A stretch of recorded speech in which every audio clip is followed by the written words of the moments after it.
Salve rastreadores, por aqui Rastreamento Humano, trazendo mais um vídeo.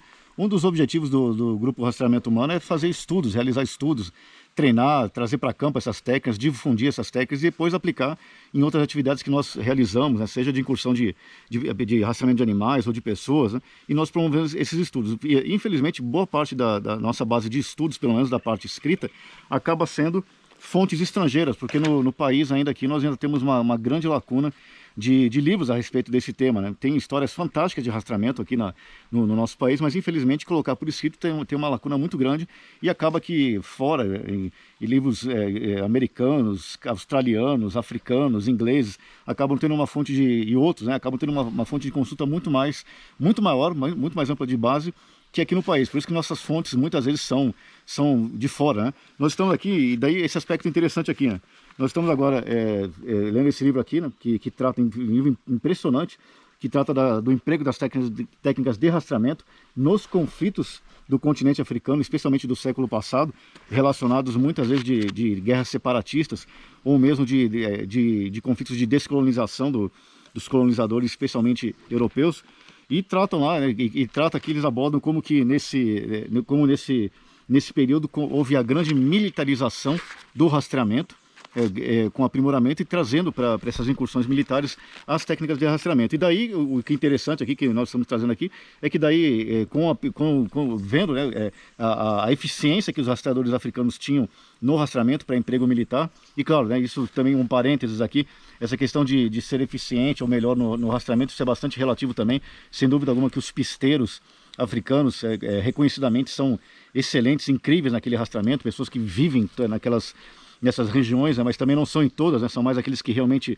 vivem e dependem da caça, aqueles que estão mais, os povos africanos que estão mais agora urbanizados ou trabalhando em outros tipos de atividades que não dependem própria dessa subsistência, acabam também perdendo essas habilidades, mas aqueles que persistem ainda nesses modos de realização de sobrevivência mesmo, eles continuam incríveis nessa parte de rastreamento, sem dúvida alguma. Mas é claro, né, isso para lá, se pegar um rastreador africano, talvez não tenha a mesma condição de fazer um rastreamento, por exemplo, aqui, né, nessa região de Mata Atlântica. Talvez aqui para nossa região, por exemplo, o mateiro aqui da nossa região tivesse bem melhores condições de fazer o rastreamento e vice-versa. Então cada ambiente demanda uma especialização. Mas o que importa aqui é que nós aqui do rastreamento mesmo, pelo menos, né, nós sempre falamos que para nós, rastreamento é uma atividade complexa, que pode ser feito, sim, sem dúvida alguma, desde que se conheça a técnica, se treine essa técnica, estabelecendo procedimentos, especialmente se estiver realizando equipe. Realizar equipes pequenas, obviamente, né,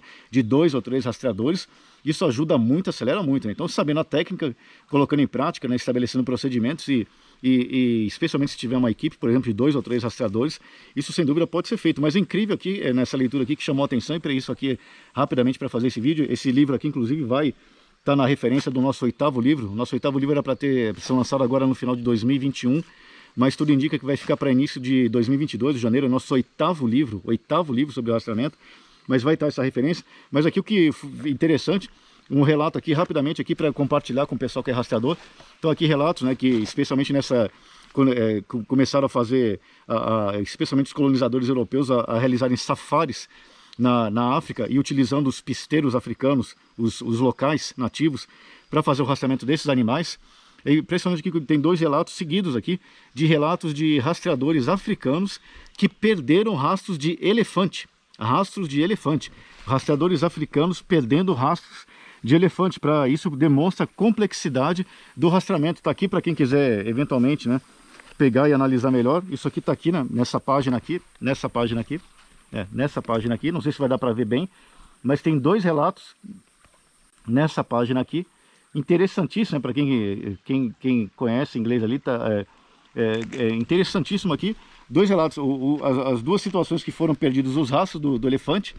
Foi que eles estavam rastreando o elefante para fim de abate, e nós não entramos nessas discussões aqui, né, aqui para nós tratamos de rastreamento, nós não entramos nessas polêmicas e nem queremos criar falsas polêmicas em torno de assuntos, não tratamos de assunto aqui, estavam rastreando, se é proibido, é permitido, não vamos tratar disso aqui, mas estavam rastreando nesses safaris elefantes, e um dos casos aqui, abordado nesse livro, é que o elefante entrou numa área de mais superfície rígida, e os pisteiros africanos perderam o rastro do elefante. E outra aqui na sequência também, é de que estavam rastreando um elefante específico para abater o animal, não aleatoriamente qualquer um, né? Para abater o animal específico. Estava rastreando um elefante, esse elefante específico que estava sendo rastreado, ele entrou numa área onde outros elefantes já tinham passado também, e eles perderam o rastro daquele elefante. Então relata aqui nesse livro, né, dentro do emprego das técnicas de rastreamento, não só para fins militares nesses conflitos africanos, mas também quando começou a serem praticadas essas atividades de safari no continente africano, com especialmente europeus vindos e utilizando os locais pisteiros, para se ver o tamanho da dificuldade que algumas coisas, em algumas situações, pode assumir. Portanto, o rastreamento, sem dúvida alguma, para nós, sem dúvida alguma, pode ser realizado, é realizado, mas sim, existem complexidades, dificuldades que, sabendo a técnica, colocando em prática os procedimentos e especialmente se tiver uma equipe pequena, mas uma equipe de 2 ou 3 rastreadores, sem dúvida alguma isso pode agilizar muito e pode ser feito, claro, e é feito, né? Há milênios que isso é feito. Mas é uma atividade complexa, então fica a nossa referência aqui para aqueles que são interessados, né? Infelizmente está em inglês, nós vamos fazer a referência desse livro no nosso 8º livro, mas fica aí a referência como rastreadores africanos, experientes, pisteiros, perderam rastro em 2 situações, pelo menos aqui, de elefantes, coisa que parece ser inacreditável. Daí a complexidade do rastreamento, né? Sem dúvida alguma, por isso que nós respeitamos o rastreamento, né? Nós sim estudamos, treinamos, praticamos, mas sempre respeitamos e sabemos aqui a nossa, como somos humildes, né? Em relação a isso, né? E compreendemos as dificuldades, que em algumas situações pode ser muito fácil rastrear, em outras situações pode ser bastante difícil rastrear. Está aí a prova aqui, relatado, né? No livro aqui, 2 registros de perda de rastro de elefantes pelos próprios rastreadores africanos. Portanto, essa é mais uma dica aí de interesse. Fiquem todos com Deus, fiquem seguros, longa vida à República.